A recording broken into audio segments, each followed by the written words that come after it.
కూడా తీసుకెళ్ళచ్చు. నువ్వు కూడా రా. ఈ సంకలో పందిని ఈ సంకలో పంది పేరు ఎత్తుకొని ఊరంతా ఊరేగుతారు. మీకోసమే ముక్కు సూటిగా ఉన్నది ఉన్నట్లు చెప్పి చూడు, నీ పక్కన ఒక్కడు ఉండడు. అదే అన్ని కల్పితాలు అబద్ధాలు ఉన్నవి లేనివి చెప్పి చూడు, నీ పక్కన పెద్ద గుంపే ఉంటుంది. అబద్ధానికి ఉన్నంత విలువ నిజానికి లేదు ఇక్కడ. నిజమెప్పుడు కఠోరమే. మీకోసమే అన్నం పెట్టిన వాడికే కన్నం పెట్టిన రోజులివి.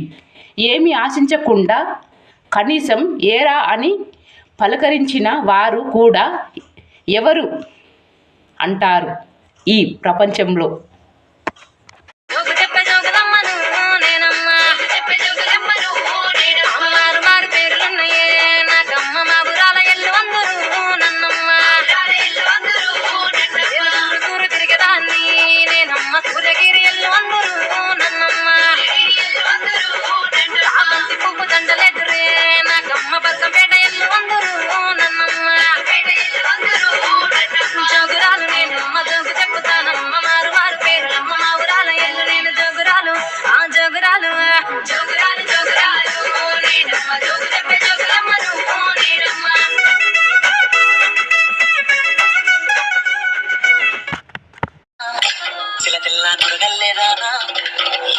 కలువాలు అయినా నీ పాదాలు ముద్దాడుకోనా.